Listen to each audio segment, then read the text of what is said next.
સાહેબ સત્ય, સાહેબ સત્ય.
પ્રાય ભક્તજનો,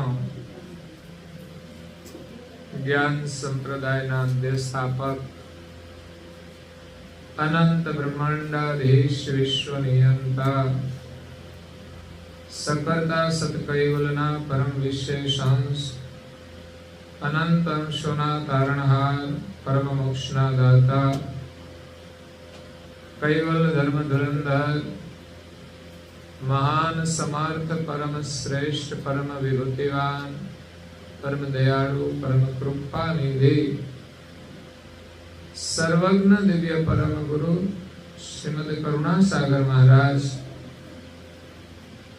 જગતના જીવોનું પરમ કલ્યાણ કરવા માટે, જગતના જીવોને જન્મ મરણના ત્રાસમાંથી મુક્ત કરવા માટે, જગતના જીવોને જગત કરતાનો સંદેશ આપવા માટે અકળ વિભૂતિનો અતિ દિવ્ય દેહ ધારણ કરી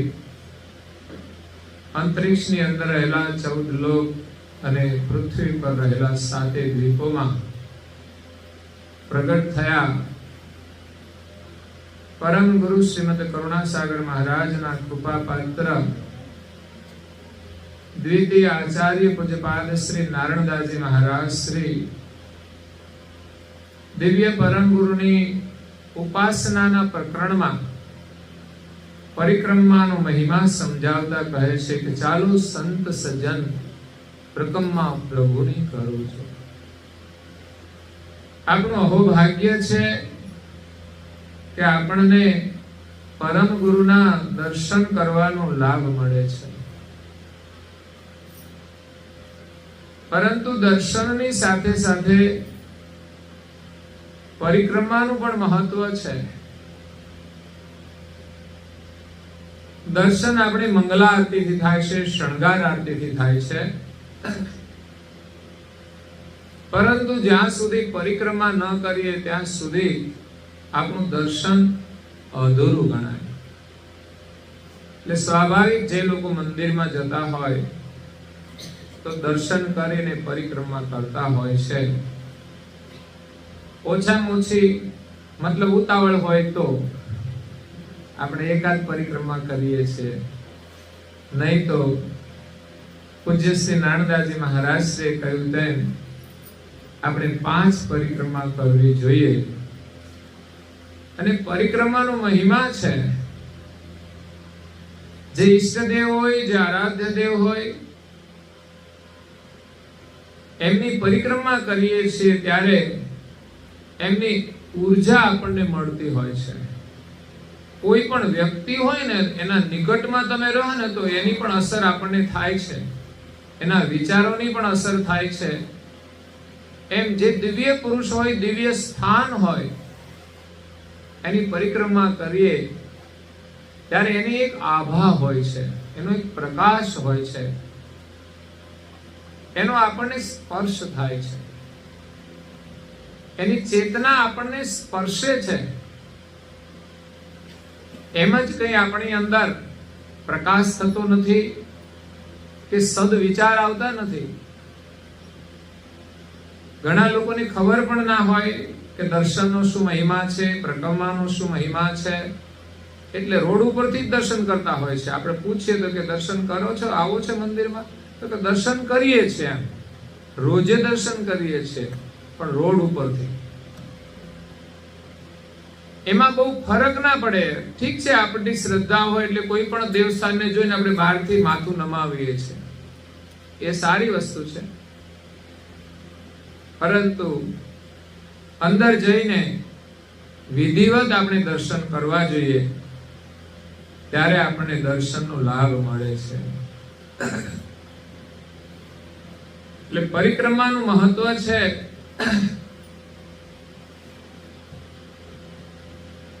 જેમ ગણપતિ દાદાએ માતા પિતાની પરિક્રમા કરી, તો આખી પૃથ્વીની પરિક્રમાનું ફળ એને મળી ગયું, અને બંને ભાઈઓની અંદર એ મોટા ગણાયા, અને એટલે તો પૂજાય છે.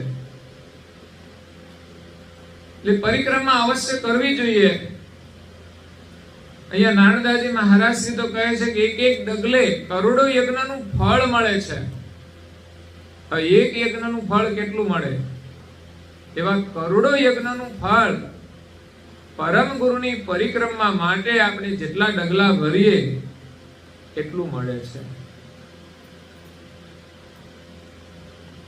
આમ તો પરિક્રમા માટે આપણે અહીંયાથી દર્શન કરવા માટે જઈએ ને જેટલા ડગલા ભરીએ ને બધા જ આપણા માટે એના પુણ્યની અંદર જમા થતા હોય છે. આપણે ગવન આકાંક્ષાની અંદર વાત કરીને કે આપણે સારા માર્ગે ગવન કરવાનું છે, પરમ ગુરુએ ચરણ આપ્યા છે, તો ચાલે ત્યાં સુધી આપણે એ ચરણ દ્વારા શુભ કાર્ય કરવું જોઈએ, અને ઉતાવળેથી ચાલવું જોઈએ સારું કામ કરવા માટે. એટલે પરિક્રમાનું મહત્વ છે. અને વિશેષ કહ્યું કે કરોડો યજ્ઞથી વિશેષ 84 લાખ પ્રકારના જન્મ મરણનું જે દુઃખ છે એ પણ મટી જશે. એવા વિશ્વાસ સાથે નિયમથી દર્શન કરવા જઈએ, અને નિયમથી પરિક્રમા કરીએ, અને ભાવપૂર્વક પરિક્રમા કરીએ. નિયમ તો ખરો જ 5 પરિક્રમાનો, પણ સાથે સ્મરણ કરીને આપણે પરિક્રમા કરીએ, વાતો કરતા કરતા નહીં. આમ તો દરેક પ્રકારની ધાર્મિક વિધિમાં નિયમ હોય છે કે વચ્ચે કોઈ પણ ગુપચુપ ન કરવી જોઈએ. પછી તમે યજ્ઞ કરતા હોય તોય ભલે, તમે સવારે પ્રાર્થના કરતા હોય તોય ભલે, પૂજા કરતા હોઈએ તોય ભલે, પણ કંઈક ને કંઈક વિક્ષેપ આવી જતા હોય છે. પણ એ વિક્ષેપને આપણે દ્રઢ નિયમથી દૂર કરવાના, કે વચ્ચે નહીં એટલે નહીં જ. ઘણીવાર લોકો મૌન વ્રત લે, પછી જરૂર પડે તો થોડું બોલી જાય એવું નહીં, પણ વ્રત એટલે વ્રત જ હોય છે. એમ અહીંયા આપણે પરિક્રમા કરીએ તો વચ્ચે કોઈ વિક્ષેપ ન પડે એવી રીતે શુદ્ધ ભાવથી પરિક્રમા કરીએ. અને પરિક્રમા કેવી રીતે કરવાની છે, આ પરિક્રમાની અંદર જ એનો આપણને ભાવ મળી જશે. પણ 2 ચોપાઈની અંદર તો એને પરિક્રમાનો મહિમા સમજાયો છે કે કરોડો યજ્ઞનું ફળ મળે છે, અને જન્મ મરણના દુઃખમાંથી આપણને મુક્તિ મળે છે. ચતુર આટી ઘાટી ખાણ ચતુર ની ટળે. જો 4 ખાણ છે એમાંથી મુક્તિ, એટલે 4 ખાણ એ જ 84 લાખ પ્રકારના જન્મ મરણના દુઃખમાંથી મુક્તિ મળે છે. 4 ખાણ એટલે 21 લાખની 4 ખાણ છે. એમ કરીને 84 લાખ પ્રકારના શરીરો આપણે ધારણ કરવા પડે છે. તો 4 પ્રકમમાંથી 4 ખાણમાંથી છુટકારો મળી જાય, અને પંચમી પ્રકમમાં અચલ પદવી મળે. જો આપણે ચાલીને પરમ ગુરુ તરફ જવાનું છે, અને અચલ પદ પ્રાપ્ત કરવાનું છે. જે મળ્યા પછી આપણે ક્યાંય ભટકવું ના પડે. પછી હાંધા દુખે તોય ભલે, ના દુખે કઈ ચિંતા જ નહીં. પછી ચાલવાનું જ નથી રહેતું કશું, અને ત્યાં તો કોઈ દુખાવા જ નથી. અને અહીં એટલા બધા દુખાવા છે ને તોય લોકોને અહીંયા જ રસ પડે છે, અહીંયા જ બધાને ગમે છે. પણ આપણે ચિંતા કરવાની છે કે આ શરીર ક્યારે છૂટી જશે શું ખબર, અને મોત આવીને ઊભું રહેશે. નાના નાના દુઃખો તો આવે છે, એ તો આવીને જતા રહેશે, પણ મોટું દુઃખ આવશે ને ત્યારે આપણે સહન નહીં કરી શકીએ. બીજાનું દુઃખ જોઈને આપણે વિચારવાનું છે. બીજા બધા દુઃખો તો બીજાના જીવનમાં હોય ને આપણા જીવનમાં ન પણ આવે, પણ મરવાનું દુઃખ તો બધાને જ આવવાનું છે. એ તો મહાપુરુષે તો ભજનની તૈયારી કરી રાખી, એટલે મોત આવ્યું પણ એને કઈ દુઃખ ન થયું કે મારું મોત આવ્યું છે. કારણ એનું મન ભજનમાં લાગેલું હોય અને એની પાસે સમજણ હોય કે મોત તો શરીરનું થવાનું છે અને હું તો અજર અમર છું. એ સ્થિતિમાં જો માણસ રહે તો એને કોઈ દુઃખ નથી. એ જેમ મેલા કપડા છોડી દે ને, કોઈને મેલા કપડા કાઢવામાં કઈ દુઃખ થાય ખરું? ઉલટાની ખુશી થતી હોય છે, આ છોડીને આપણે તો નવા પહેરવાના છે, સ્વચ્છ પહેરવાના છે. એમ આ શરીર જ્યારે જીર્ણ થઈ જાય છે ત્યારે તો પછી કશા કામનું રહેતું તે છોડવામાં જ મજા હોય છે ને. અને આ છોડીને બીજું ધારણ કરવાનું. પણ સારા કામ કર્યા હોય તો સારું મળે, નહીં તો પછી 4 પગવાળું 6 પગવાળું મળે તો શું કરવાનું? એટલે નવું મળે એની ખુશી હોય, પણ સારું હોય તો ને. નવા કપડા સારા હોય તો, પણ સારા ના હોય તો શું કામના? એટલે ચિંતા બે પ્રકારની. એક તો દુઃખ આવશે ત્યારે આપણાથી સહન નહીં થાય, અને આ શરીર છૂટ્યા પછી નવું શરીર કેવું જોઈએ છે તમારે? માનવનું જોઈએ છે તો મંદિરમાં આવો, સત્સંગમાં આવો, ભજનમાં આવો. નહીં તો પછી તો આપણા આંગણે ના ચારે બાજુ આટા મારતા હોય એમાં તો એડમિશન નથી લેવું પડતું, રિઝર્વેશન નથી કરવું પડતું. રિઝર્વેશન તો મનુષ્યમાં જ કરવું પડે છે. એટલે એમાંથી છૂટવા માટે પરમ ગુરુની જે પરિક્રમા છે, પરમ ગુરુ આપણને જન્મ મરણના ત્રાસમાંથી છોડાવવા માટે જ આવ્યા છે. પણ એમના પ્રત્યે આપણી એટલી બધી શ્રદ્ધા થઈ જાય, એમના દર્શન કરવાનો ઉમંગ, એનો દ્રઢ નિયમ. પૂજ્ય શ્રી અચરતબાનો નિયમ હતો. સારસાપુરીમાં પરમ ગુરુ વિદ્યમાન હતા અને અચરતબા પણ વિદ્યમાન હતા. એમ જ આપણે જેઠોલીમાં છે, પરમ ગુરુ પણ જેઠોલીમાં જ છે. એ ભાવથી જ આપણે દર્શન કરીશું તો એ જ લાભ મળશે. મૂળ તો આપણા મનની અંદર પરમ ગુરુ પ્રત્યે શ્રદ્ધા થવી જોઈએ, એ જ મહત્વનું છે. ત્યારે દિવ્ય દેહ સ્વરૂપે હતા, આજે સ્થાપનાના રૂપમાં હોય છે. તો એમના આપણે ભાવથી દર્શન કરીએ અને પરિક્રમા કરીએ અને એનું સ્મરણ કરીએ. આપણું મન વિશુદ્ધ બને. સંસારના જે મલિન વિચારો છે, વાસનાઓ છે, ઈચ્છાઓ, એ વાસનાઓ છે, એમાંથી આપણે છુટકારો મેળવવાનો છે. ક્રિયા કરવાની પણ સહજ કરવાની. જે જરૂરિયાત છે એ સહજ રીતે કરવાની. એમાં કોઈ આપણી આસક્તિ ના હોવી જોઈએ. આસક્તિ જ આપણા બંધનનું કારણ છે. આસક્તિ આપણા દુઃખનું કારણ છે કે મારે આ જોઈએ જ, મને આ ગમે છે, મળે તો પણ ભલે, ના મળે તો કોઈ દુઃખ નહીં. આપણા જીવનમાં જેટલું જરૂરી હોય એ સહજ રીતે આપણે મેળવીએ અને ભગવત સ્મરણ કરીએ. કોઈ પણ ક્રિયા કરીએ, ભગવાનનું સ્મરણ ભૂલાવું ના જોઈએ. અને ભૂલાય તો સમજવાનું આપણે ખોટું ન કરતા હોઈએ, પણ કાં તો એમાં આસક્તિ હોય, કાં તો એમાં અહંકાર હોય, કંઈ પણ આવરણ હોય તો ભગવાનનું નામ આપણે ભૂલી જઈએ છીએ. આવો રૂડો માનવ દેહ મળ્યો છે તો ભગવાનનું ભજન કરીને આનંદથી જીવવાનું છે. પણ આપણે એમ માનીએ છીએ કે સંસારમાં જ આનંદ છે, આ બધું મળી જાય તો આનંદ, ભોગવીએ તો આનંદ. પણ એક ક્ષણિક આનંદ હોય છે, કાયમ રહેતો નથી. બધું જ સારું હોય અને સેજ દુઃખ આવી જાય તો બધા દુઃખી દુઃખી થઈ જાય છે. જ્યારે ભક્તિની અંદર તો જે સુખ મળે છે એમાં ગમે તેટલા દુઃખો આવે છતાં પણ એને દુઃખી નથી કરી શકતા. એટલે અહીંયા નાણદાજી મહારાજ શ્રી આ ચોપાઈની અંદર કહે છે કે જો તમે પરિક્રમા કરીને પગે લાગો, અહીંયા તો દંડવત પ્રણામ કરવાનું કહ્યું છે. દંડવતના બે અર્થ થાય. એક તો શરીરથી આપણે દંડવત કરીએ છીએ અને બીજું સર્વાંગી સમર્પણ થઈને. આંખ, કાન, નાક, હાથ, પગ બધા જ એના દર્શન માટે સમર્પિત ભાવે આપણે દર્શન કરીએ તો પણ એક દંડવત પ્રણામ છે. એટલે દંડવત પ્રણામ વિશેષ અમારા ભાઈઓ કરતા હોય છે. પણ શીતળદાસજી મહારાજ એવું કહેતા કે બહેનો મર્યાદાની દ્રષ્ટિએ કદાચ ન કરે તો વાંધો નહીં, કારણ કે અમે બહેનોની અંદર ભક્તિનો ભાવ વિશેષ હોય છે. અને અમારા ભાઈઓ અકડ હોય ને એટલે એને હુવડાવવા પડે, થોડા ઢીલા પડે તો. કનક દંડવત નમી પાયે જે પરે, જો નમી પાયે એમના ચરણે પગે લાગવાનું છે. તો વાંકા વાંકા વળવાનું હોય તોય ચરણ સ્પર્શ સુધી વાંકા વળવું જોઈએ.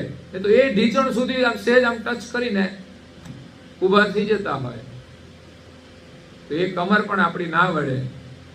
વળવાનો મતલબ છે એટલી આપણામાં વિનમ્રતા આવે.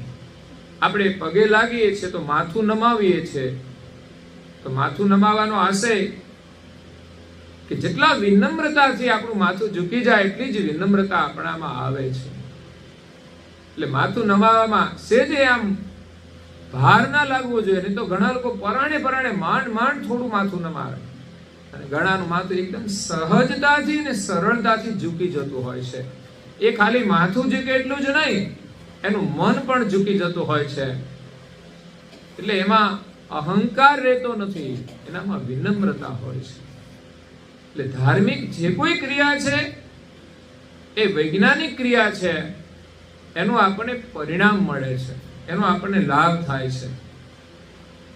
તો આપણે દંડવત પ્રણામ કરીએ તો શું લાભ થાય? પૂજ્ય શ્રી નારાયણદાસજી મહારાજ શ્રી કહે છે, સપ્ત ગોત્ર લઈ પરમ પદ પરવરે છે. 7 ગોત્રને લઈને પરમ પદની અંદર પ્રવેશ કરે છે. 7 પેઢીને તારી દે છે. તો આપણને એમ થાય કે એક ભક્તિ કરે તો બીજી 7 પેઢીને તો ચિંતા જ નહીં ને. પણ એવું નથી, બધાને કરવું જ પડશે. 7 પેઢી કઈ એમ જ નથી તરી જતી, પણ એ સંસ્કારનો પરિવારની અંદર એટલો બધો પ્રભાવ હોય છે ને કે જે ગૌરવ વાળા હોય ને લોકો, ધર્મના ગૌરવ વાળા, એના છોકરામાં પણ એટલો પ્રભાવ હોય છે, પછી એના છોકરામાં પણ એટલો, 7 પેઢી સુધી એનો પ્રભાવ રહે છે. તો એ બધાને પરમ પદનો માર્ગ બતાવે છે. એટલે બધાને એની સાથે લઈ જાય છે, પણ પાછળ ચાલવું પડે છે. એટલે ઇતિહાસની અંદર તમે જુઓ તો દેશના ગૌરવ માટે ઘણા બધા રાજાઓ લડ્યા છે. એનામાં ધર્મનું અને રાષ્ટ્રનું ગૌરવ હતું. એને જીવનની પણ પરવા ના કરી. તો આજે આપણે રાષ્ટ્ર માટે નથી લડવાનું તો ધર્મ માટે તો લડીએ, ધર્મનું કાર્ય તો કરીએ, એના માટે તો સમય કાઢીએ. જે દિવસે ગુલામી હતી તે દિવસે કેટલી બધી ધમાલો ચાલતી હતી, લોકોને કામ ધંધો કરવાનો અને સાથે સાથે આ લોકોની સાથે લડવા માટે સમય કાઢવાનો. અને આવું તો 100 વર્ષ ચાલ્યું અંગ્રેજોની ગુલામીમાં. એ સિવાય બધું ગણે તો કેટલા વર્ષો સુધી લોકો પરેશાન થયા. અત્યારે તો આપણને સંપૂર્ણ આઝાદી મળી ગઈ છે, પણ ફરવા માટે નથી મળી, હા, કે મહોત્સવ કરવા માટે નથી મળી, કે મનોરંજન માટે નથી મળી. આપણું કલ્યાણ કરવા માટે મળી છે, તો એનો લાભ લઈ લેવો જોઈએ. તો પારિવારિક સંસ્કારોનું નિર્માણ થાય છે. ઘરની અંદર જો આ ક્રિયાત્મક રીતે ભક્તિ કરવામાં આવે અને બધા એને અનુસરવું જોઈએ.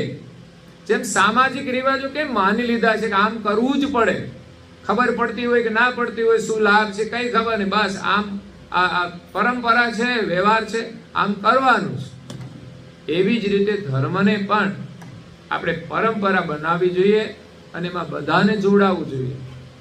સામાજિક હોય તો બધા આવી જાય છે ને, અને ધાર્મિક હોય તો કે ચાલે બધું, હવે તમે તમારી રીતે કરી લ્યો ને. ખાલી આપણા પ્રસંગો આવતા હોય, 2-3 ઉત્સવો આવતા હોય તો આપણને એમ થયું છે કે આપણો ઉત્સવ છે તો આપણે જવું જોઈએ. તો એટલો જ તમને લાભ મળે છે, તમારી અંદર ભાવનાનો વિકાસ થાય છે. સામાજિક રીતે આવો એ બરાબર છે, એ પણ એક સારી વ્યવસ્થા છે.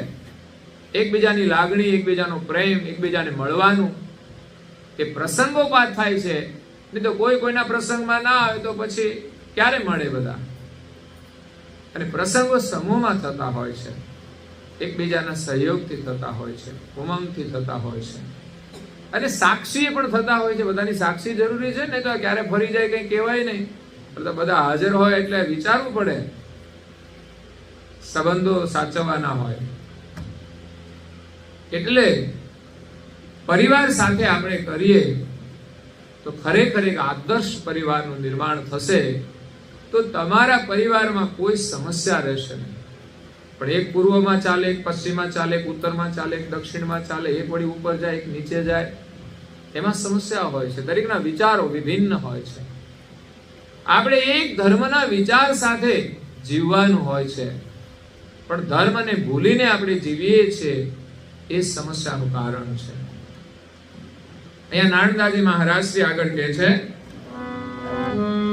એ ચરણ સેવા સુખ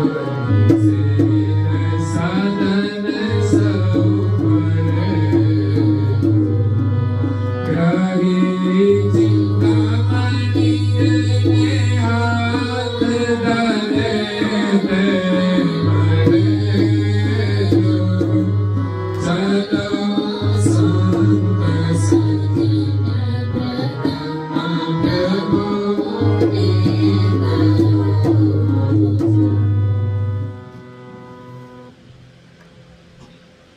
આપણે પરિક્રમા પરમ ગુરુની કરીએ છીએ. અહીંયા નારણદાસજી મહારાજ શ્રી કહે છે, એવા પરમ ગુરુના ચરણની સેવા આપણે કરીએ. આ દુનિયાના સુખના જેટલા પણ સાધનો છે ને, એમાં સૌથી શ્રેષ્ઠ સાધના એ પરમ ગુરુના ચરણની સેવા છે.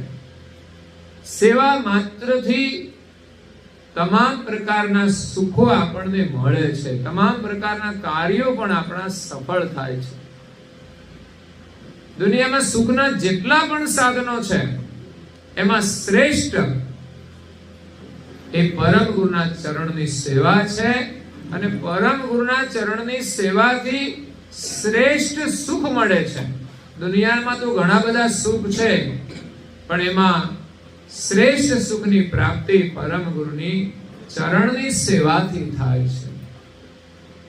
તો પરમ ગુરુના ચરણની પૂજા આપણા ઘરમાં થવી જોઈએ, પરિવારના દરેક સભ્યોએ કરવી જોઈએ.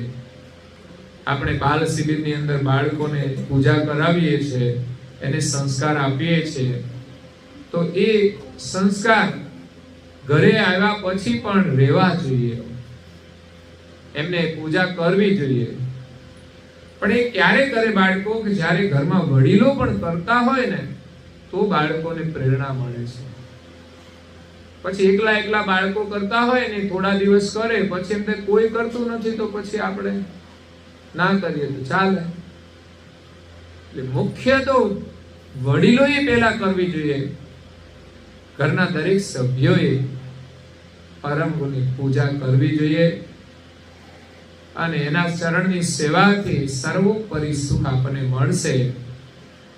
દરેક મનોરથ આપણા પૂર્ણ થશે, એવું પરમ ગુરુ પૂજ્ય શ્રી નારણદાસજી મહારાજ કહે છે. કહ્યું ને, ગ્રહી ચિંતામણી, જેના હાથમાં ચિંતામણી હોય, ધારે તે મળે. જો એ ધારે તે મળી જાય, તો પરમ ગુરુના ચરણની સેવા એ ચિંતામણી સમાન. આપણે જે ઈચ્છીએ તે ફળની પ્રાપ્તિ આપનારી છે. સેવાનું આ મૂલ્ય છે. તમે પરમ ગુરુની કઈ પણ સેવા કરો. આપણે ત્યાં જે પ્રસંગો થતા હોય એની અંદર પણ કોઈ સેવા હોય, આ સત્સંગ હોય તો પણ આપણે એમાં કંઈક ને કંઈક કરીએ વ્યવસ્થાના રૂપમાં, તો એ પરમ ગુરુની સેવા છે. તમે મંદિરમાં આવીને સફાઈ કરો છો, તો એ પણ પરમ ગુરુની સેવા છે. તે પરમ ગુરુને આપણને આશીર્વાદ મળે છે. કોઈ એક માણસ રાખ્યો હોય ને સફાઈ કરવા વાળો, મજદૂર હોય તો મજબૂરીથી પણ બધું કરે, પણ આખું મંદિર એકલા સાફ કરી દે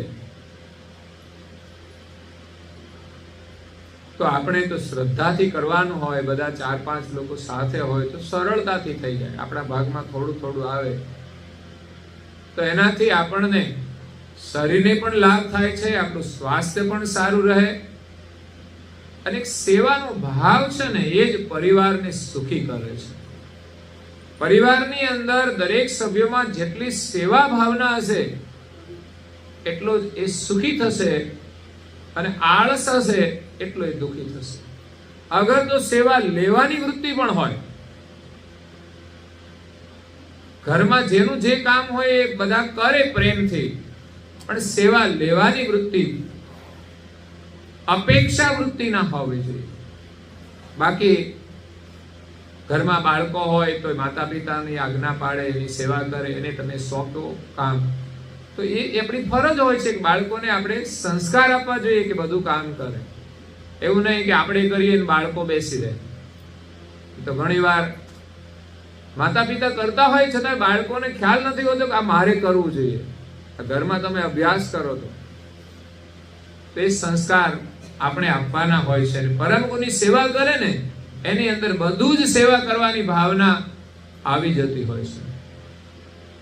ઓલ ઇન વન, બધું જ એની અંદર એકની અંદર આવી જતું હોય છે. રાજુભાઈ ગમે તે કામ સોંપો, એવું નહીં કે આ મને ના ફાવે, જેવું આવડે એવું પણ કરવાનું, ના નહીં. એવી જ રીતે આપણે જે કામ હોય સેવાનું, આપણું અહોભાગ્ય કહેવાય કે આપણને સેવા મળે. ઘણીવાર લોકોની સેવાની એવી ભાવના હોય છે કે સેવા મળવાથી ખુશી જાય કે આપણને સેવાનો મોકો મળ્યો છે. જે કઈ પ્રસંગ આવે, કાર્ય હોય, એ આપણું અહોભાગ્ય કહેવાય કે પરમ ગુરુની સેવાનો આપણને લાભ મળ્યો છે. નહીં તો પછીનો જન્મ મજૂરી કરવાનો મળ્યો હોય ને તો એનાથી પણ જાજી મજૂરી કરીએ ને તોય કઈ આપણને સુખ ના મળે. એટલે મજબૂરી હોય ત્યારે બધું જ કરીએ, એમ જ પ્રસન્નતાથી સેવા કરીએ તો કેટલો લાભ મળે છે, કેટલો આનંદ મળે છે. મતલબથી માણસ બધું જ કરે છે, પણ સ્વેચ્છાએ પ્રેમથી આપણે કરીએ એનો એક આનંદ છે. હાથમાં ચિંતામણી હોય ને આપણે જે ચિંતવન કરીએ તે મળે, પણ મહત્વનું છે આપણે શું ચિંતવન કરવું જોઈએ એ પણ આપણને આવડવું જોઈએ. નહીં તો ચિંતામણી મળે ને તોય માણસ દુઃખી રહે. એક માજી હતા, ગરીબ બહુ હતા, એકલા જ હતા. તે ગામમાં છે ને છાણ ભેગું કરીને છાણા થાપે ને એમ પોતાની રોજી કાઢે. તો વળી કોઈ મહાત્માને દયા આવી, નારદ મુનિ જેવા ત્યાંથી નીકળ્યા, અને આ દુઃખી જોઈને એમને તો એ સ્વર્ગમાં લઈ ગયા. ચાલો માજી, તમે અહીંયા દુઃખી છો, તમને સ્વર્ગમાં લઈ જઈએ, તમારે કોઈ ચિંતા જ નહીં. ત્યાં જઈને એને કલ્પવૃક્ષના નીચે બેહાડી દીધા અને કહ્યું કે તમે જે ઈચ્છા કરશો ને તમને બધું મળી જશે. તમે એમ કહેશો મારે ખાવું છે તો એ આવી જશે, મારે આ ખાવું છે તો એ આવી જશે, તો તમારે કોઈ ચિંતા નહીં અહીંયા. તો માજીને કલ્પવૃક્ષ નીચે બેસાડ્યા. તો માજી તો નવરા બેઠા બેઠા કંટાળી ગયા, કારણ કે રોજ છાણા વીણવાનું જ કામ કરતા હતા ને. તો ત્યાં પણ એને ચિંતન કર્યું, કઈક ટાઈમ કામ હોય તો કે સમય જાય મારો, તો છાણા વીણવાનું ચિંતન કર્યું, એ બધું આવી ગયું પાછું એના ભાગમાં જે હોય તો. એટલે મહત્વનું છે આપણને માનવ દેહ ચિંતામણી સમાન મળ્યો છે. તમે જે ચિંતન કરો છો એવું જ આપણને ફળ મળે છે. એમ મનુષ્ય શરીર મળ્યું છે તો આપણે જેવું ચિંતન કરીશું એવું મળશે. તો શું ચિંતન કરવું એ પણ મહત્વનું છે. કે માણસને ચિંતન કરતા જ ના આવડે તો જાતે જ દુઃખી થાય છે. માનવ દેહ તો બધાને મળ્યો છે, પણ સુખ અને દુઃખનો આધાર એના ચિંતન, એના સ્મરણ, એમના વિચાર, એમની વાણી અને એની ક્રિયા ઉપર છે. જેવું માણસ ચિંતન કરે એવી એ ક્રિયા કરે છે. એટલે આપણને આ માનવ દેહ પણ ચિંતામણી સમાન મળ્યો છે, અને પરમ ગુરુની સેવા એ પણ ચિંતામણી સમાન છે. એ કરવાથી આપણા બધા જ મનોરથ પૂરા થશે એવો વિશ્વાસ આપણને હોવો જોઈએ. અહીંયા નારણદાસજી મહારાજ શ્રી તો અનુભવથી કહે છે કે મેં પરમ ગુરુના ચરણની સેવા કરી, મારા બધા જ મનોરથ પૂરા થઈ ગયા, હવે મારા કોઈ મનોરથ રહ્યા હવે આપણને પરમ પદ મળી જાય તો પછી બાકી શું રહે? ત્યાં કંઈ જ મેળવવાનું રહેતું નથી. દુનિયામાં જેટલા પણ સુખ છે ને એનાથી શ્રેષ્ઠ સુખ એ પરમ પદની અંદર છે. ત્યાં સુખ માટે કોઈ વસ્તુની જરૂર નથી પડતી. ત્યાં રહેવા માત્રથી આપણને સુખ મળે છે. તો એ જગ્યાએ આપણે જવાનું છે. એનો મહિમા જાણીને આપણને જવા માટેનો જો ઉમંગ થાય તો આપણે ભક્તિ કરી, સેવા કરી અને ત્યાં જઈ શકીએ છીએ. હે બીનો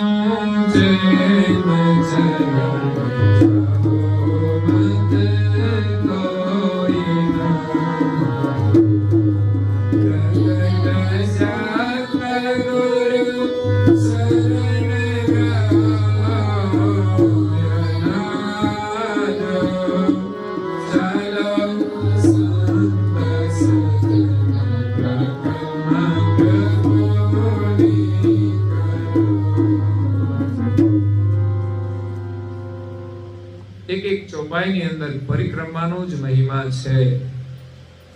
આપણે જેમની પરિક્રમા કરીએ છીએ એમની સેવાનું કેટલું મૂલ્ય છે એવા ભાવ સાથે આપણે પરિક્રમા કરવાની છે કે આપણું અહોભાગ્ય કે જેમની સેવા કરવાથી આપણી ઈચ્છા પ્રમાણે આપણું ફળ મળે છે એવા પરમ ગુરુની આપણે પરિક્રમા કરી રહ્યા છીએ. અને અહીંયા કહે છે બીનું ચૈન ચરણ ચાહો મત કોઈ ના જો. હવે આપણે બીજા કોઈના પણ ચરણની ચાહના કરવાની જરૂર રહેશે નહીં. ગુરુ છે ને સર્વોપરી છે. 14 લોકના દેવોના ઉપર ગુરુપદ એ સર્વોપરી છે. ગુરુની ગતિ એ સર્વોપરી છે. ગુરુની કૃપા વિના કોઈ દેવતા પણ આ જગતમાં પૂજાતા નથી. ગુરુ મહિમાનો પાઠ કરીએ તો શારદ શેષ વખાણે વેદ, ગુરુ વચનારથનો અતિ ભેદ. માને જગ ઈશ દશુ અવતાર, રહે નિજ ગુરુ તણે આધાર. પાયમાં ઈશતા ગુરુ કૃપા તે પાઈ, બેનું કૃપા જગ જીવ સરાય. ગુરુની કૃપા વિના તો જગતના જીવોની જ ગણતરીમાં આવી જાય છે. પણ જેણે ગુરુનો મહિમા જાણ્યો છે અને ગુરુ કૃપાથી જ આ જગતની અંદર જે અવતારો થયા ને એ ઈશ્વર તરીકે પૂજાયા છે. આવો છે ગુરુનો મહિમા. એટલે ગુરુના શરણમાં જઈએ ને પછી આપણે ક્યાંય ભટકવાનું નથી રહેતું અને બધા જ કાર્યો આપણા પરિપૂર્ણ થઈ જાય છે. એ સિવાયની સાધના છે બધી સારી છે અને સાચી છે, પણ એટલું જ કામ કરે. કોઈ પણ એક દેવની સાધના હોય કે કોઈ પણ અનુષ્ઠાન હોય એ એટલું જ કાર્ય કરે, પણ ગુરુની જે સેવા છે, એની જે ભક્તિ છે, એમની જે કૃપા છે એનાથી આપણા બધા જ મનોરથ પૂરા થાય છે. ગુરુના શરણમાં આવી જાય પછી એને ક્યાંય ભટકવાની જરૂર પડતી નથી. પ્રગટ જગત ગુરુ શરણ ગ્રહો હોય ના છે. અને ગુરુમાંય પાછા પ્રકાર છે. પરમ ગુરુ એ તો જગત ગુરુ છે. દુનિયામાં ઘણા જગત ગુરુ થઈને ફરતા હોય છે, પણ એ જગત ગુરુ હકીકત નથી. એ ખાલી પરંપરાના જગત ગુરુ હોય છે. પણ ખરેખર જે વિશ્વ છે એના શિર ઉપર બિરાજેલા એકમાત્ર પરમ ગુરુ છે. એની ગતિ છે. એને દુનિયા જાણે કે ન જાણે, એને કોઈ પદની અપેક્ષા નથી હોતી. એ પદ કોઈ આપતા નથી એને, પણ એ ગતિ જ એમની પાસે છે કે સમસ્ત વિશ્વમાં પરમ ગુરુની ગતિ બધાના શિર ઉપર રહેલી છે. એની ગતિ વિના કોઈ એક ડગલું પણ ના ભરી શકે.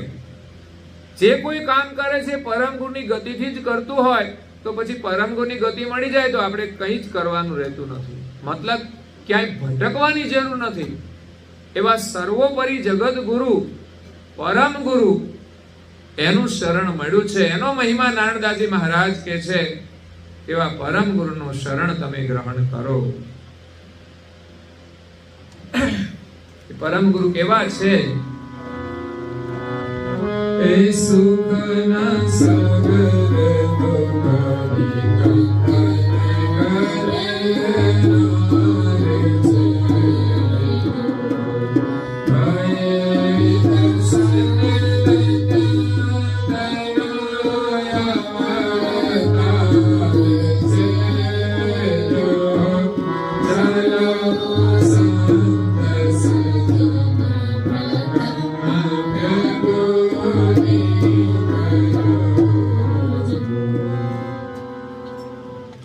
પરિક્રમા આપણે કરવાની છે ને પરિક્રમા આપણે ગાવાની છે ને એનો ભાવ છે એ સાથે આપણે પરિક્રમા કરીએ. અગર તો કંઈ પણ મંત્રથી સ્મરણ કરતા કરતા કરો તો પણ વાંધો નથી. તો અહીંયા આપણે પરમ ગુરુની પરિક્રમા કરીએ છીએ. પરમ ગુરુ કેવા છે? આપણે કોની પરિક્રમા કરીએ છીએ? તો કે કરુણાના સાગર તો છે. કરુણા સાગરનો મહિમા આપણે જાણીએ તો પણ અંતરથી આપણને અહોભાવ પ્રગટ થાય. આપણું મન બુદ્ધિ શુદ્ધ બની જાય. આપણું મન પ્રસન્ન થઈ જાય. મનમાંથી સંસારની જે ચાહનાઓ છે છૂટી જાય. બાળક છે ને માતાને મળે ને પછી એને કોઈની જરૂર ના પડે. એનો બાપ ના હોય ને તોય વાંધો આવે.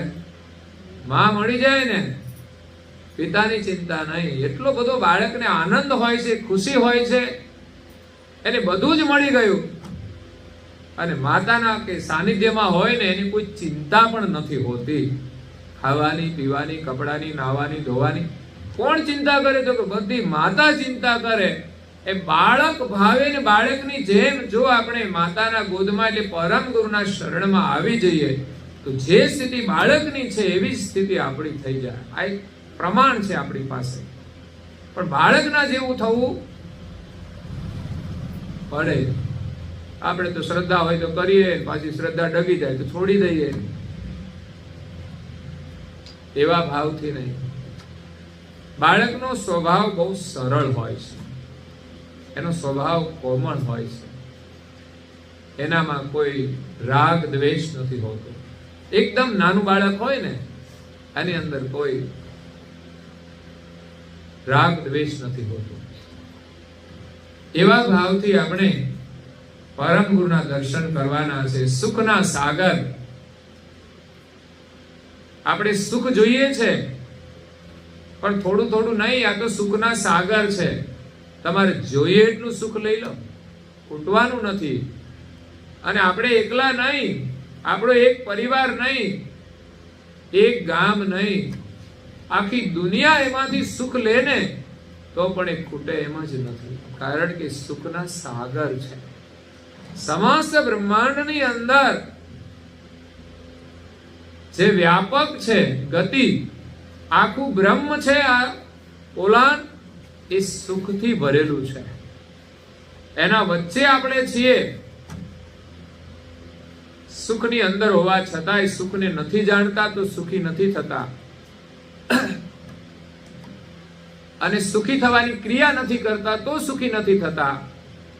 તો ચારે બાજુ બ્રહ્મરૂપી સુખ છે પણ છતાંય દુનિયામાં લોકો કેટલા દુખી છે.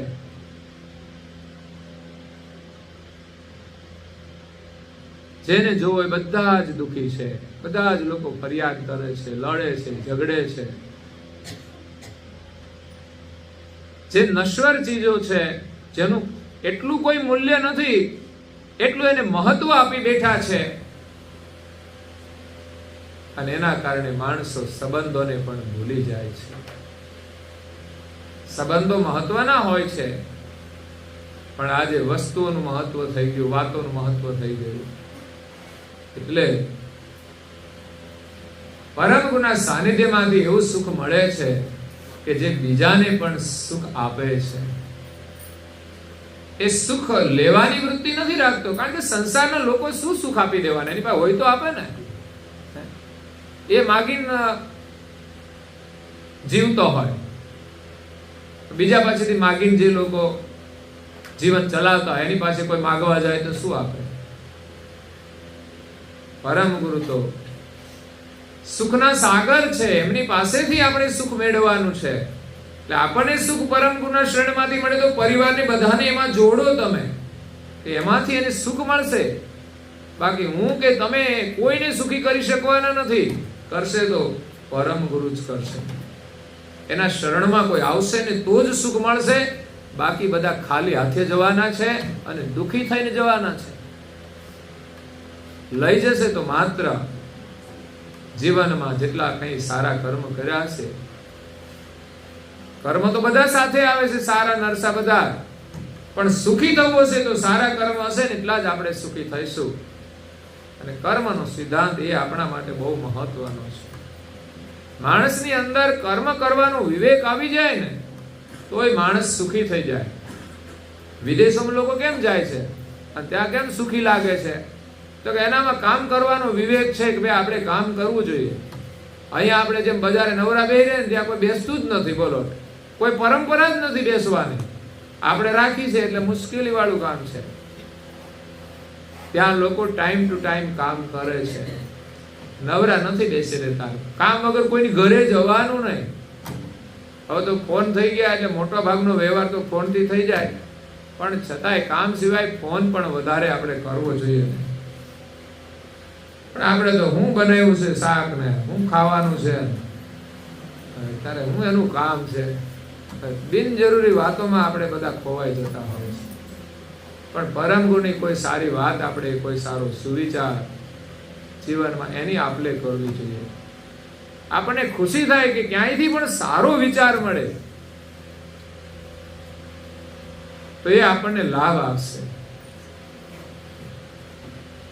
તો અહીંયા પરમ ગુરુ કરુણાના સાગર છે, એ સુખના સાગર છે, જ્યાં દુઃખ નામે નથી. સુખનું ખાબોચિયું હોય ને, એ થોડો તાપ પડે ને તો સુકાઈ જાય. ઘણી નદીઓમાં પાણી હોય છે ને એ પણ સુકાઈ જાય છે. સમુદ્ર ક્યારેય સુકાતો નથી. એમ સંસારની અંદર એક સુખ છે સાગર જેવું, બીજું સુખ છે નદીઓ જેવું, અને ત્રીજું સુખ છે ખાબોચિયા જેવું. થોડા સમય માટે મળે ને પછી ખાબોચિયાની જેમ સુકાઈ જાય. એમ સંસારના મોટા ભાગના સુખો છે ને ખાબોચિયા જેવા છે.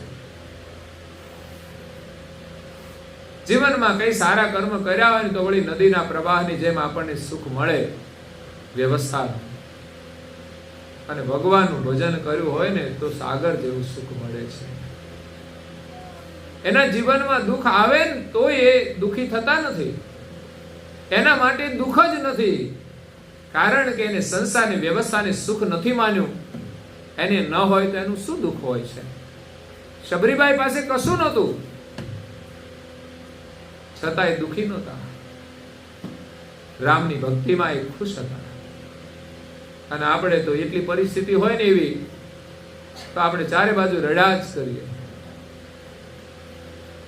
તો અહીંયા પરમ ગુરુ સુખના સાગર છે અને દુઃખનું નિકંદન કરનારા છે. એમના શરણમાં જે કોઈ જાય એમના તમામ પ્રકારના દુઃખનું એ નિકંદન કરી નાખે છે, મૂળમાંથી કાઢી નાખે છે.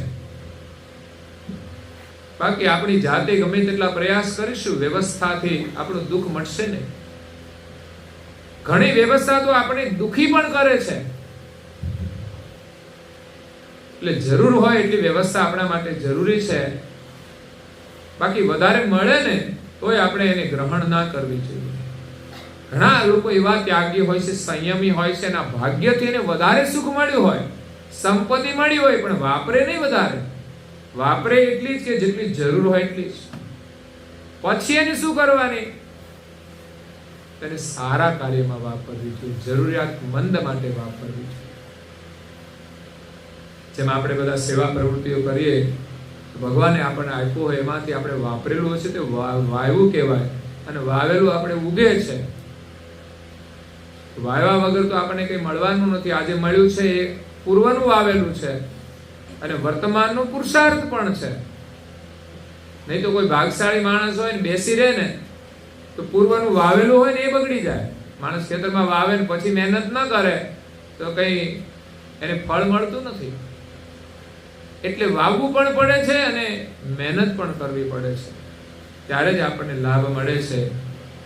અને મહેનત કરવી એ જીવનનો આનંદ છે. ઘણા લોકોને બેસી રહેવામાં આનંદ આવતો હશે, ઘણાને હુવામાં આનંદ આવતો હશે. જેટલા વધારે ઊંઘીએ મોડા સુધી એટલી મજા. પણ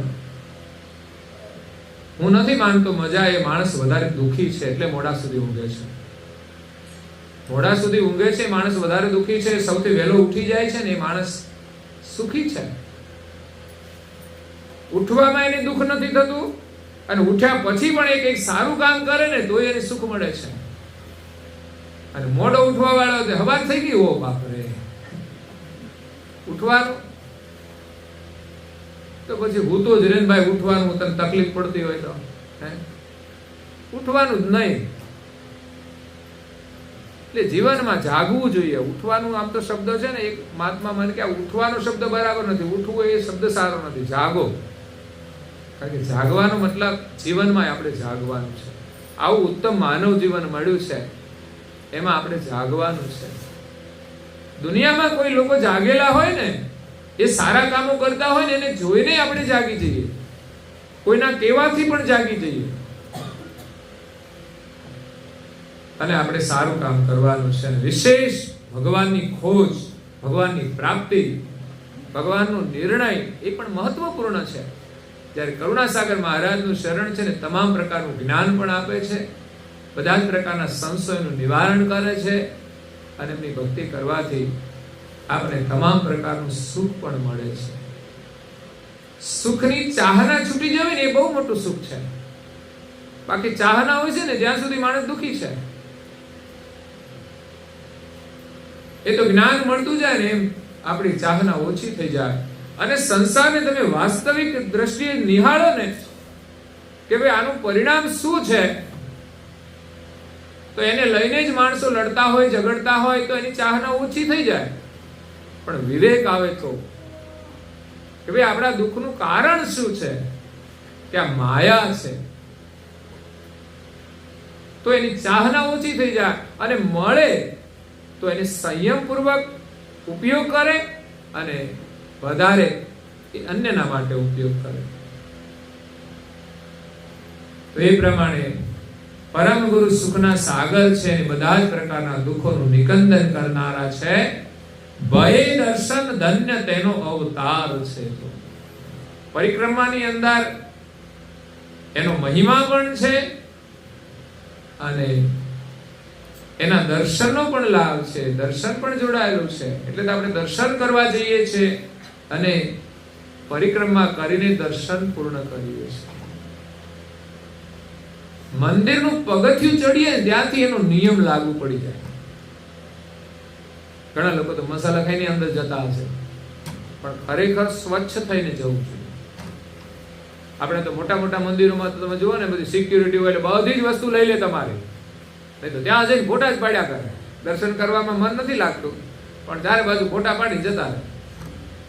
એ બધા લઈ લે ને તો બધા એવા સરસ રીતે લાઈનમાં ઉભા ઉભા શાંતિથી દર્શન કરતા હોય.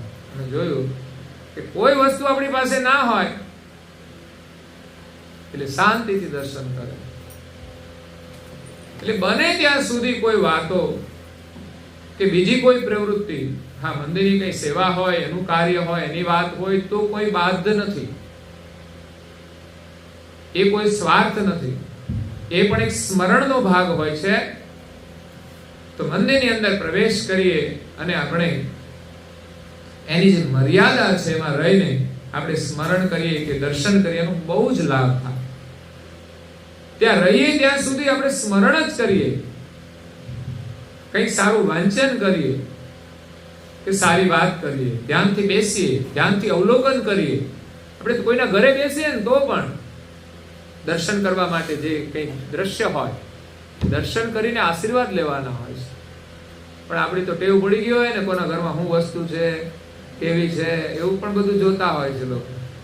તો આપણે તો એની ચર્ચા ચાલુ કરી દઈએ, આ ક્યારે લીધું, કેટલાનું લીધું, ના શું કર્યું, તે કર્યું. કારણ કે આપણે એનું મહત્વ વધારે છે. આપણી પરિસ્થિતિ હોય ને એમ ચાલવાનું, બીજાનો ગમે તે હોય જોવાનું, ઠીક છે એના ઘરમાં છે આપણા ઘરમાં નથી તો ચાલે છે સરસ રીતે, અને એ રીતે ચલાવી એ પણ મહત્વનું છે. જ્યારે પરિસ્થિતિ આવે ત્યારે જરૂર પડે તો લેવાનું, સહજતાથી, મગજમારી નહીં તો ઘણા લોકો તો ઝઘડાઈ કરતા હોય છે, કશું લાવવું હોય ને તો મગજમારી થતી હોય છે ઘરમાં, પતિ અને પત્ની વસ્તુઓ માટે જ લડતા હોય છે, વાતોથી લડતા હોય. શા માટે? આપણને ભગવાનનું ભજન કરવા માટે મોકલ્યા છે, સાથે રહીને એકબીજાના પૂરક બનીને પ્રેમથી આપણે ભજન કરવાનું છે, છોકરાઓને સારી પ્રેરણા મળે, સારા સંસ્કાર મળે, એવી રીતે જીવવાનું છે. પણ ઘણી વાર જોઈએ છે છોકરાઓની પણ આમન્ય નથી હોતી ઘરમાં. છોકરા હોય તોય પતિ પત્ની વિચાર નથી કરતા કે આપણી ઇફેક્ટ આ બાળકો ઉપર પડશે, તો એ પણ મહત્વનું હોય છે. બાળકોની ઉપસ્થિતિનો પણ ખ્યાલ રાખીને બોલવું જોઈએ, વર્તન કરવું જોઈએ. પણ હવે તો એવું કઈ રહ્યું જ નથી. બહારના લોકો બેઠા હોય તો જેમ રહેતા હોય એમ જ રહેવાનું, જેમ કહેવાનું એમ જ કહી દેવાનું,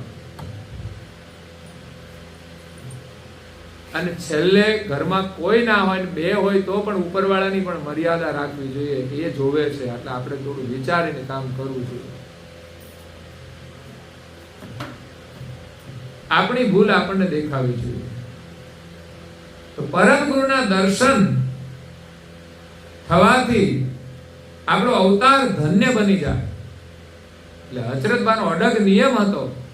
હું વારંવાર કહેતો હોઉં છું કે ભાઈ આપણે ગામમાં હોઈએ ત્યારે ઓછામાં ઓછું એક વાર, વધુ આવી શકાય તો 2 વાર, ગમે ત્યારે આવી શકાય, અને જો ઉપાસનાના સમયે કે આરતીના સમયે અવાય તો વધારે ઉત્તમ. વિકલ્પમાં બધું જ હોય છે. ઘણા ને સમય હોય, અનુકૂળતા હોય કે ભાવના હોય તો એ ઉપાસના સમય આવતા હોય છે.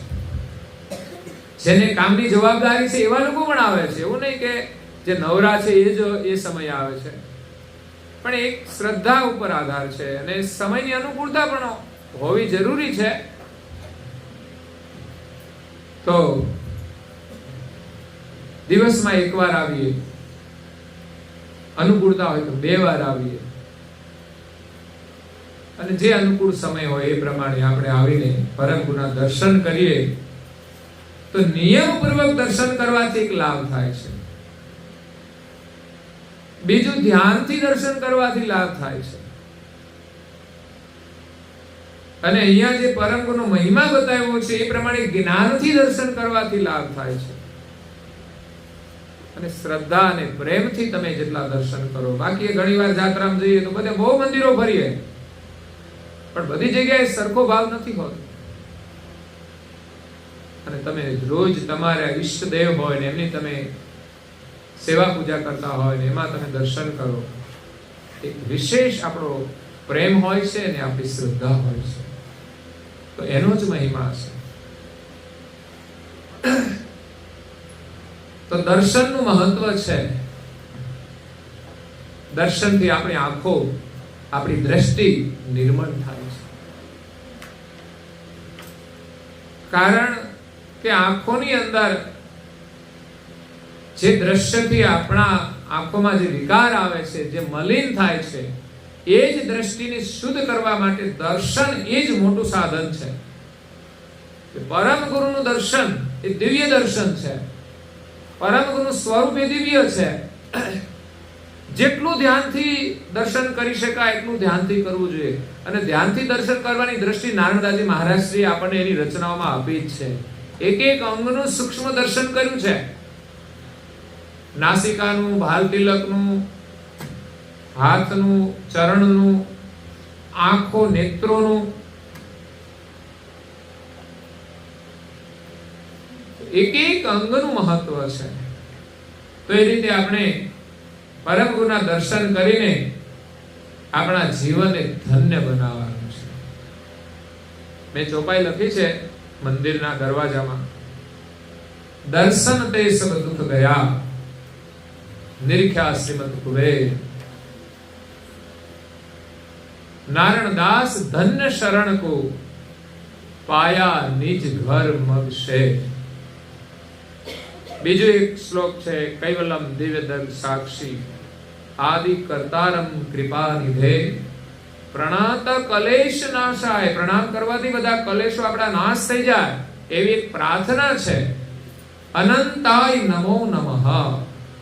અનંત ગતિવાળા પરમ ગુરુના અને કર્તાના શરણમાં આપણે નમસ્કાર કરીએ છીએ. અને આ બાજુની દરવાજામાં ચોપાય છે આદ્ય સકૃત સ્વરાજ હિ કરુણેશ હિ કૈવલ નામ વિશેષણ પતિન કે ભજો નિષદિન જનભલ. બસ આ 5 વિશેષણ યુક્ત જે સર્જનહાર છે એમનું રાત દિવસ આપણે સ્મરણ કરીએ. ભગવાન કોણ? દુનિયાની અંદર તો અલગ અલગ પરિભાષા છે, એમાં ક્યાંય મન સ્થિર નહીં થાય. મહારાજ તાર આવશે, પણ કરુણાસાગર મહારાજ શ્રીએ જે વ્યાખ્યા કરી છે એ કોઈ સ્થૂલ વ્યાખ્યા નથી, કોઈ સાંપ્રદાયિક વ્યાખ્યા નથી, પણ એ વ્યાપક વ્યાખ્યા છે.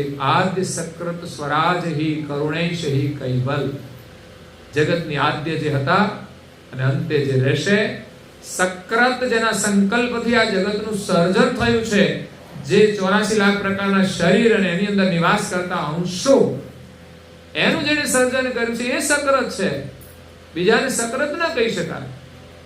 સ્વરાજ સારા વિશ્વમાં એક માલિકનું સામ્રાજ્ય છે અને જેનું સામ્રાજ્ય છે એ જ આપણા ધણી છે, એવી પરિભાષા પરમ ગુરુએ આપી છે.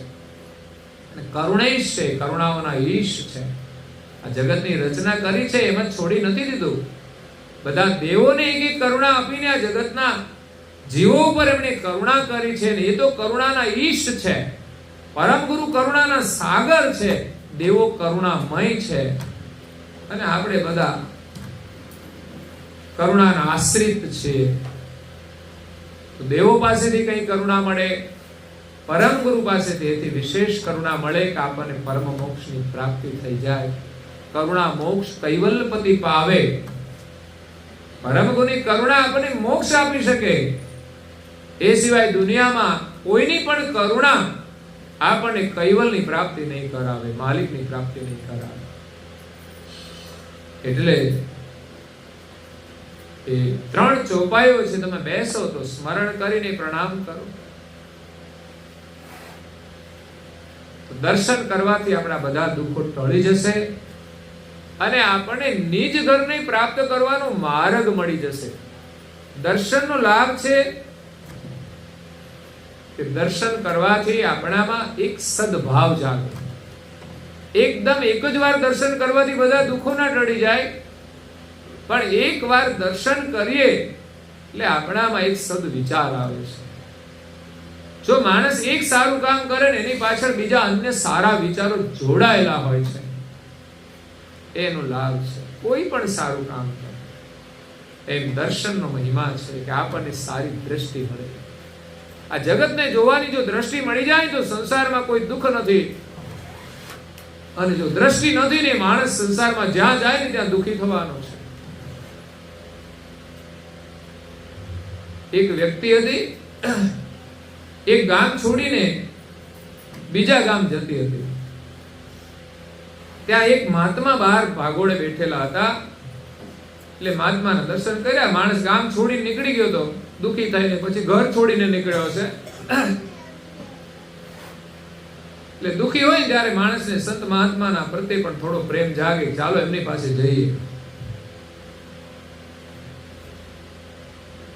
મહાત્માને પૂછ્યું, મહાત્મા આ ગામની અંદર કેવા માણસો છે?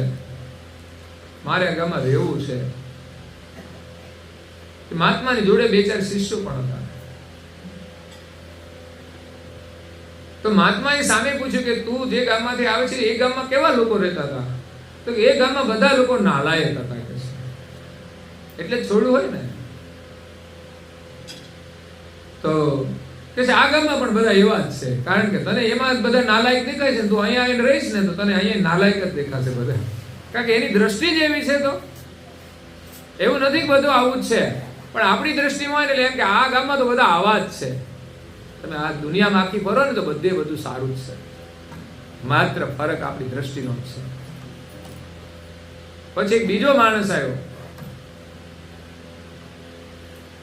એને મહાત્માને પૂછ્યું, મહાત્મા ગામની અંદર કેવા માણસો છે? તો તું જે ગામમાં રહે છે ગામમાં કેવા માણસો છે? કે ગામમાં તો બહુ સારા માણસો છે, બહુ ભલા માણસો. આ ગામમાં બધા એવા જ છે. એના માટે ગમે ત્યારે શું ફરક પડે છે? તો ગામ તો એકનું એક હતું, પણ જવાબ બે આપ્યા.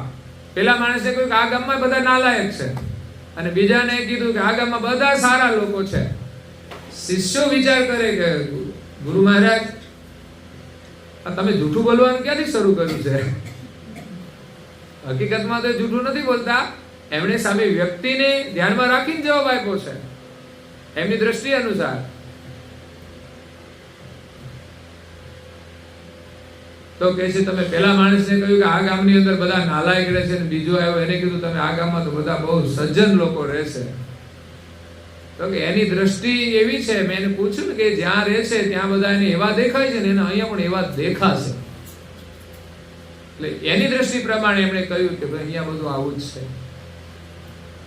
એટલે દ્રષ્ટિ બહુ મહત્વની છે. પરમ ગુના દર્શનથી આપણી દ્રષ્ટિ દિવ્ય બનશે. કોઈએ કહ્યું ને નજર બદલી તો નજારે બદલ જાયેંગે, કિસ્તે ને બદલા રૂહ તો કિનારે બદલ જાયેંગે. એક હોડી છે ને જતી હોય, પણ એની જો થોડી દિશા બદલી જાય ને તો એનો કિનારો બદલાઈ જાય છે. એમ આપણા જીવનની દ્રષ્ટિ બદલાઈ જશે ને તો જો સારી દ્રષ્ટિ થઈ જાય ને તો પ્રભુના ધામમાં પહોંચી જઈએ. અને જો દ્રષ્ટિ મલિન થઈ જશે તો પછી 84 ના ચક્કરમાં આટા મારવું પડશે અને દુઃખી થઈ જઈશું. તો અહીંયા નાણદાજી મહારાજશ્રીએ પરિક્રમાનો જે મહિમા સમજાયો છે બહુ અદ્ભુત છે. એ પ્રમાણે જો આપણે પરિક્રમા કરીએ તો ખરેખર પરમ ગુના આપણને દર્શન થશે, એના આશીર્વાદ મળશે અને બહુ જ લાભ મળશે. એટલો બધો લાભ મળે છે કે આપણે એનું કોઈ મૂલ્ય ના કરીશું. અમૂલ્ય લાભ છે. આગળની કથા છે પરિક્રમા આપણે આગળ આવતીકાલે કથા શ્રવણ કરીશું. અહીંયા સમય થાય છે તો કથાને વિરામ આપીએ. અસ્તુ સત્કેવલ સાહુ.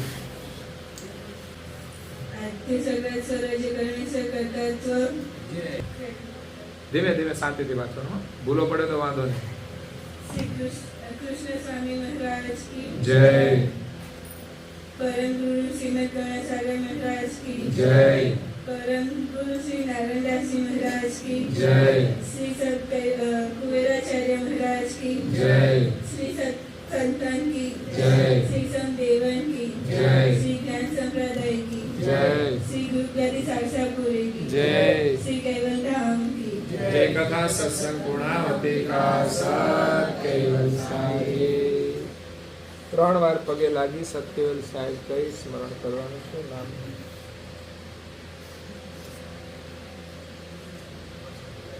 કેવલ અંશો સત્કેવલ સાહેબ. બાજુમાં સૌને પ્રેમથી સત્કેવલ સાહેબ, સત્કેવલ સાહેબ.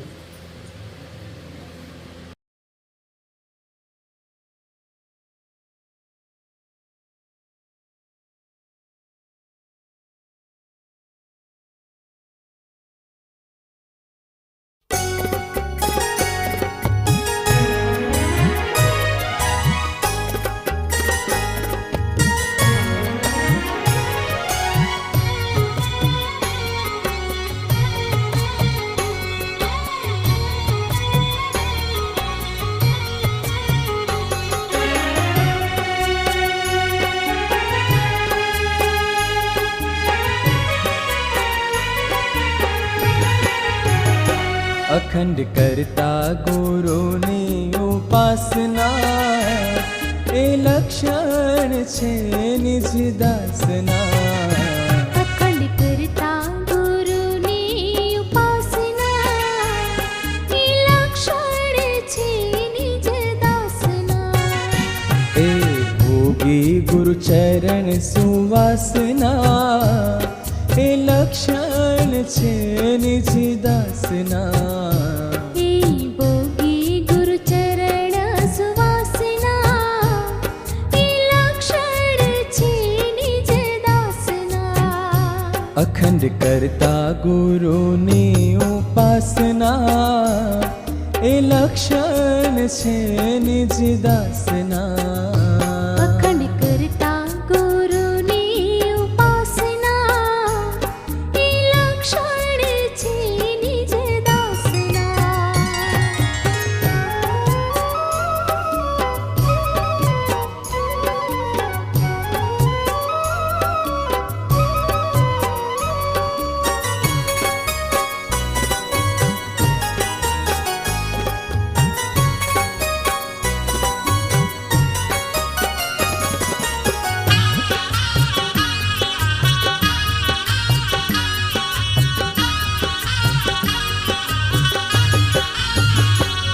નિત્ય મંદિરમાં જાય પડે ગુરુજીને પાય નિત્ય મંદિરમાં જાય પડે ગુરુજીને પાય કૈવલ જાપ જપે શ્વાસો શ્વાસના એ લક્ષણ છે નિજ દાસના કેવલ જાપ જપે શ્વાસો શ્વાસના એ લક્ષણ છે નિજ દાસના અખંડ કરતા ગુરુની ઉપાસના એ લક્ષણ છે નિજ દાસના